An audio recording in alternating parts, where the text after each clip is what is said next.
Salam damai buat kita semua dan selamat pagi. Sebelum kita masuk kepada perenungan firman Tuhan, saya mengajak kita untuk berdoa dan mengucap syukur kepada Tuhan. Mari kita berdoa. Bapa Surgawi, pujian syukur dan terima kasih kami naikkan kepadamu. Sebab oleh kemurahan-Mu kami diberi kesempatan menikmati anugerah kehidupan di hari yang baru ini. Kami mohon ajarlah kami kehendak-Mu hari ini, agar kami dapat memperbaharui diri menurut firman-Mu, agar hati dan jiwa kami beroleh ketenangan dan keteduhan di dalam Tuhan. Kami mohon dalam nama Yesus Kristus. Amin. Jemaat yang dikasihi Tuhan, renungan harian hari ini Jumat 1 Oktober 2021 dari Roma pasal 8 ayat pertama hingga ayatnya yang ke-11. Saya akan bacakan nas ini untuk kita semua, demikian bunyi firman Tuhan. Hidup oleh roh. Demikianlah sekarang tidak ada penghukuman bagi mereka yang ada di dalam Kristus Yesus. Roh yang memberi hidup telah memerdekakan kamu dalam Kristus dari hukum dosa dan hukum maut. Sebab apa yang tidak mungkin dilakukan hukum Taurat karena tak berdaya oleh daging, telah dilakukan oleh Allah. Dengan jalan mengutus anaknya sendiri dalam daging, yang serupa dengan daging, yang dikuasai dosa karena dosa, ia telah menjatuhkan hukuman atas dosa di dalam daging, supaya tuntutan hukum Taurat digenapi di dalam kita, yang tidak hidup menurut daging tetapi menurut roh. Sebab mereka yang hidup menurut daging memikirkan hal-hal yang dari daging. Mereka yang hidup menurut roh memikirkan hal-hal yang dari roh. Karena keinginan daging adalah maut, tetapi keinginan roh adalah hidup dan damai sejahtera. Sebab keinginan daging adalah perseteruan terhadap Allah, karena ia tidak takluk kepada hukum Allah. Hal ini memang tidak mungkin baginya. Mereka yang hidup dalam daging tidak mungkin berkenan kepada Allah. Tetapi kamu tidak hidup dalam daging melainkan dalam roh, jika memang roh Allah diam di dalam kamu. Tetapi jika orang tidak memiliki roh Kristus, ia bukan milik Kristus. Tetapi jika Kristus ada di dalam kamu, maka tubuh memang mati karena dosa, tetapi roh adalah kehidupan oleh karena kebenaran. Dan jika roh Dia yang telah membangkitkan Yesus dari antara orang mati diam di dalam kamu, maka Ia yang telah membangkitkan Kristus Yesus dari antara orang mati akan menghidupkan juga tubuhmu yang fana itu oleh rohnya yang diam di dalam kamu. Demikian firman Allah. Berbahagialah setiap orang yang mendengar firman Allah dan yang memeliharanya. Amin. Dalam renungan kali ini saya memberi tema daging atau roh. Saudara-saudara yang dikasihi oleh Tuhan Yesus Kristus, dari nas firman Allah hari ini kita kembali mendengar tentang kabar baik atau berita sukacita bagi setiap orang yang hidup di dalam Kristus. Pertama, tidak ada penghukuman bagi mereka yang hidup di dalam Kristus Yesus. Kedua, ada roh Allah yang memberi hidup, yang memerdekakan setiap orang percaya dalam Kristus dari hukum dosa dan hukum maut. Di ayat yang pertama dan ayat yang kedua. Jelas sekali di sini bagi kita bahwa hanya perbuatan Allah yang telah mengutus anaknya Yesus Kristus untuk meniadakan penghukuman atas hidup kita manusia yang berdosa.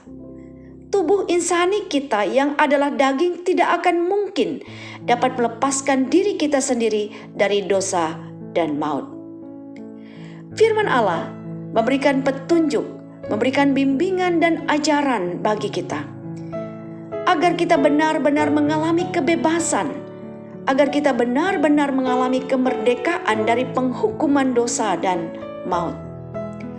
Roh Allah yang bekerja, yang dapat memimpin kita agar kita benar-benar memiliki hidup dalam Kristus Yesus, yaitu ketika kehidupan kita sungguh-sungguh bebas, lepas, sungguh-sungguh merdeka, dan penuh sukacita melakukan apa yang benar yang Yesus kehendaki kita perbuat tanpa beban apapun.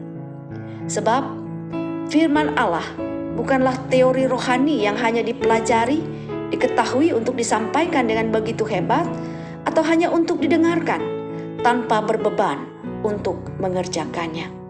Saudara, mungkin kita bilang, kita hidup dalam Yesus, kita hidup dalam Tuhan, tapi sebenarnya kita belum sungguh-sungguh bebas dan lepas dari hukum dosa dan hukum maut.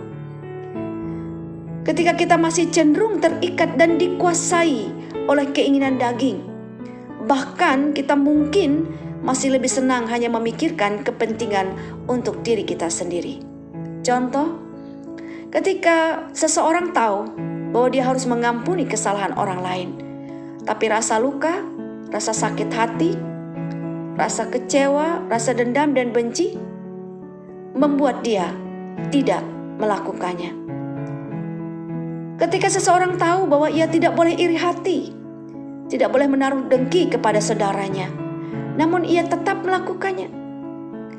Ketika seseorang tahu bahwa ia harus murah hati, membantu saudaranya atau orang lain, harus berbagi, tetapi dia takut mengalami kekurangan dari apa yang dia miliki, kecuali untuk dirinya sendiri, sehingga tidak melakukannya. Atau ketika seseorang tahu bahwa ia harus menyerahkan persembahan syukurnya kepada Tuhan, tetapi ia takut nanti berkurang dari apa yang dipunyainya, atau kebutuhannya lebih penting dari jatah persembahan itu, sehingga membuatnya merasa tidak perlu melakukannya. Hal ini memang bukan soal nilai atau jumlah, tetapi menyangkut perbuatan yang dikehendaki oleh Tuhan. Kadang kita tidak menyadari sikap hati dan pikiran seperti itu telah menempatkan kita dalam kungkungan, dan kita bukanlah orang yang bebas di dalam Tuhan. Saudara-saudara dikasihi Tuhan, dalam Galatia 5 ayat 16 hingga ayat yang ke-17 dikatakan, hiduplah oleh roh, maka kamu tidak akan menuruti keinginan daging. Karena keinginan daging berlawanan dengan keinginan roh, dan keinginan roh berlawanan dengan keinginan daging. Keduanya bertentangan, sehingga kamu setiap kali tidak melakukan apa yang kamu kehendaki. Berhubungan dengan hal ini, Paulus juga sudah mengatakan di Roma pasal 1 ayat 19, sebab bukan apa yang aku kehendaki, yaitu yang baik, yang aku perbuat, melainkan apa yang tidak aku kehendaki, yaitu yang jahat, yang aku perbuat. Itulah konflik yang sering terjadi dalam kehidupan kita. Karena itu, nasihat Paulus, hidup kita harus dipimpin oleh roh, harus hidup dalam roh, supaya kita dapat memikirkan hal-hal yang dari roh. Sebab roh Allah yang berdiam dan berkuasa atas orang-orang yang hidup dalam roh, mereka adalah milik Kristus. Roh adalah kehidupan oleh karena kebenaran. Hidup oleh roh menolong orang-orang percaya untuk melawan keinginan-keinginan daging. Semua orang yang dipimpin oleh roh Allah adalah anak Allah. Sangat bertentangan dengan kehidupan dalam daging. Hidup dalam daging itu adalah hidup yang hanya memikirkan hal-hal yang dari daging. Keinginan daging itu adalah maut. Keinginan daging itu adalah perseteruan dengan Allah, tidak takluk kepada hukum Allah. Manusia yang hidup dalam daging tidak mungkin berkenan kepada Allah. Orang yang hidup dalam daging bukan milik Kristus. Saudara terkasih, maka untuk mengetahui apakah kita masih dipimpin oleh daging atau roh, hal itu dapat kita lihat dari perbuatan. Galatia 5:19-21. Perbuatan daging dikatakan seperti percabulan, kecemaran, hawa nafsu, penyembahan berhala, sihir, perseteruan, perselisihan, iri hati, amarah, kepentingan diri sendiri, percederaan, roh pemecah, kedengkian, kemabukan, pesta pora, dan sebagainya.